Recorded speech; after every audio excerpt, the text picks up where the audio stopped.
സ്ഥാനാർത്ഥിത്വം നിഷേധിച്ചെന്നാരോപിച്ച് ബി.ജെ.പി പ്രവർത്തകൻ ആനന്ദ് ജീവനൊടുക്കിയ സംഭവത്തിൽ പ്രതികരണവുമായി എത്തിയിരിക്കുകയാണ് കെ മുരളീധരൻ.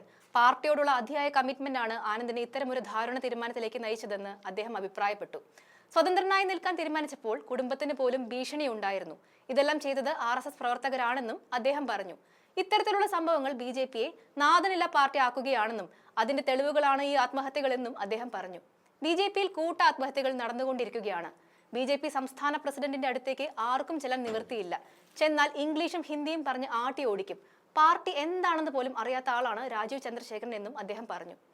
ഒരു പ്രസ്ഥാനത്തിൽ മാത്രം എന്തുകൊണ്ടാണ് ഇങ്ങനെ ആത്മഹത്യകൾ നടക്കുന്നതെന്നും ഇതിൽ സമഗ്രമായ അന്വേഷണം വേണമെന്നും അദ്ദേഹം ആവശ്യപ്പെട്ടു. കേരളത്തിലെ സാഹചര്യങ്ങൾ വിലയിരുത്തുമ്പോൾ ബി.ജെ.പിക്ക് ഇവിടെ ഒരു ഭാവിയും നിലനിൽപ്പും ഇല്ലെന്നാണ് അദ്ദേഹത്തിന്റെ വിലയിരുത്തൽ. അതുകൊണ്ട് തന്നെ ഇത്തവണ ബി.ജെ.പിക്ക് തദ്ദേശ തെരഞ്ഞെടുപ്പിൽ വൻ തോൽവി നേരിടേണ്ടി വരും എന്നും അദ്ദേഹം അഭിപ്രായപ്പെട്ടു. ആ വീഡിയോ ഒന്ന് കണ്ടു നോക്കാം. ഇതിൽ ആ പാർട്ടിയിൽ ആത്മഹത്യാ പ്രവണത കൂടാൻ കാരണം അവർ പാർട്ടിയോട് കമ്മിറ്റ്മെൻ്റ് ആയിട്ടുള്ള ആൾക്കാരാണ്. അല്ലാത്തവർക്ക് പാർട്ടി വിട്ടാൽ പോരെ. അപ്പോൾ പാർട്ടിയോട് അവർക്ക് കമ്മിറ്റ്മെൻ്റ് ഉണ്ട്, എന്നാൽ പാർട്ടി നേതൃത്വം ഒരു കാര്യം ശ്രദ്ധിക്കുന്നില്ല. ഇപ്പോൾ ഉദാഹരണം പറഞ്ഞാൽ ഇവരുടെ പാർട്ടി പ്രസിഡൻറ്റ് അദ്ദേഹത്തിൻ്റെ അടുത്തേക്ക് ആർക്കും ചെല്ലാന്ന് ഓർത്തിയില്ല. ചെന്നാൽ ഇംഗ്ലീഷിലും ഹിന്ദിയിലും ചീത്ത പറഞ്ഞവരെ ഓടിക്കും. ഇപ്പോൾ നാഥനില്ലാത്തൊരു പാർട്ടിയായിട്ട് അവർ മാറി. മറ്റു നേതാക്കളാണെങ്കിൽ അവരും നിസ്സംഗഭാവത്തിലിരിക്കുകയാണ്. അപ്പോൾ പാർട്ടിയോട് കമ്മിറ്റഡ് ആയിട്ടുള്ളവരാണ് ഇപ്പോൾ ആത്മഹത്യ ചെയ്ത രണ്ടുപേര്. ഒന്ന് അനിൽകുമാറും ഇന്നലെ ആത്മഹത്യ ചെയ്ത ഷിയാനന്ദും.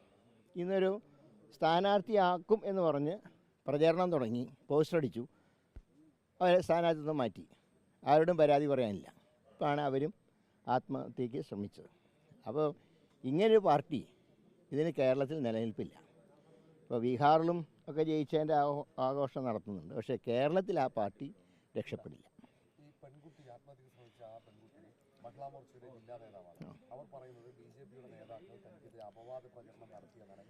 അതായത് ഇന്നലെ ആത്മഹത്യ ചെയ്ത ആനന്ദും അദ്ദേഹത്തിൻ്റെ പല സുഹൃത്തുക്കളോടും പറഞ്ഞത് സ്വതന്ത്രനായിട്ട് നിൽക്കാൻ തീരുമാനിച്ചപ്പോൾ അദ്ദേഹത്തിൻ്റെ കുടുംബത്തിനെ വരെ ഭീഷണിപ്പെടുത്തി എന്നാണ് പറയുന്നത്. അത് ഇതിലൊക്കെ RSSൻ്റെ പ്രവർത്തകരാണ് ഇങ്ങനെയുള്ള കാര്യങ്ങൾ ചെയ്യുന്നത്.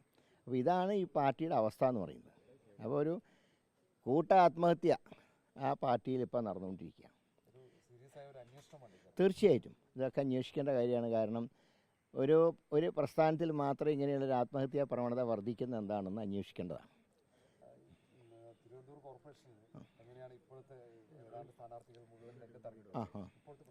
ഞങ്ങൾക്ക് നല്ല പ്രതീക്ഷയാണ്. മാത്രമല്ല ഇത്തവണ ബി.ജെ.പി വളരെ താഴെ പോകും. അവർ മിക്കവാറും 20-ൽ താഴെ പോകുന്നതാണ് ഞങ്ങളുടെ റീഡിങ്. കാരണം ആ പാർട്ടിയുടെ പ്രസക്തി പോയി. ഇവിടെ അവർ ഉയർത്തിക്കൊണ്ടുവന്ന എല്ലാ കാര്യങ്ങളും മറ്റേ മലർപ്പൊടിക്കാരൻ്റെ സ്വപ്നം പോലെ ഇല്ലാതായി. അതുകൊണ്ട് ഇത്തവണ മുഖ്യമായിട്ട് നഗരസഭയിൽ UDF LDF മത്സരം തന്നെയാണ് നടക്കാൻ സാധ്യത. ചില പോക്കറ്റുകൾ മാത്രമാണ് ബി.ജെ.പിക്ക് മുൻതൂക്കമുള്ളത്. ഇപ്പോൾ അവർ കഴിഞ്ഞ തവണ വിജയിച്ച പല വാർഡുകളിലും ഇപ്പോൾ ഞങ്ങൾ ഏറ്റവും മോശം പെർഫോമൻസ് നടത്തിയ നെട്ടയത്ത് പോലും ഇപ്പോൾ ഞങ്ങൾ 1-ാം സ്ഥാനത്ത് പോകുന്നു. അപ്പോൾ അത് തന്നെ നല്ലൊരു ഇതാണ്. ശാസ്ത്രമംഗലത്ത് ഞങ്ങൾക്ക് നല്ല വിജയപ്രതീക്ഷയുണ്ട്. മിക്കവാറും വരെ ബി.ജെ.പി സ്ഥാനാർത്ഥി 3-ാം സ്ഥാനത്ത് പോകാനാണ് സാധ്യത. അല്ല, അതിൽ 25-ാം തീയതിയാണ് ലാസ്റ്റ് വിഡ്രോവൽ ഡേറ്റ്. അതാകുമ്പോഴേക്കും എല്ലാവരെയും പിന്മാറ്റാൻ കഴിയുമെന്നാണ് ഞങ്ങളുടെ വിശ്വാസം. ലോക്കലായിട്ടുള്ള പ്രശ്നങ്ങൾ ഉണ്ടെങ്കിൽ അത് ഞങ്ങൾ ചർച്ച ചെയ്ത് പരിഹരിക്കാൻ കഴിയാത്ത ജില്ലാതലത്തിൽ പരിഹരിക്കും. ഈ തരൂരിന്റെ ലേഖനം കുടുംബവാഴ്ചയുമായി ബന്ധപ്പെട്ട് അദ്ദേഹം നിലപാട് വ്യക്തമാക്കി മുന്നോട്ട് പോകുന്നൊരു സാഹചര്യമാണ്. ഏതായാലും ഇപ്പോഴധികം UDFന് വേണ്ടി തിരുവനന്തപുരത്ത് സജീവമായിട്ട് രംഗത്തുണ്ട്.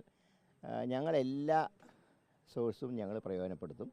തരൂർ ഇവിടുത്തെ MP ആണ്. അദ്ദേഹത്തിന് വേണ്ടി പ്രവർത്തിച്ച പ്രവർത്തകരുടെ ഇലക്ഷൻ ആയതുകൊണ്ട് അദ്ദേഹം ഇറങ്ങി. അപ്പോൾ അതിനെ ഞാൻ സ്വാഗതം ചെയ്യുന്നുണ്ട്.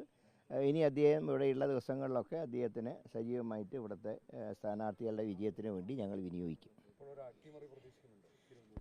തിരുവനന്തപുരത്ത് ഞങ്ങൾ 1-ാം സ്ഥാനത്ത്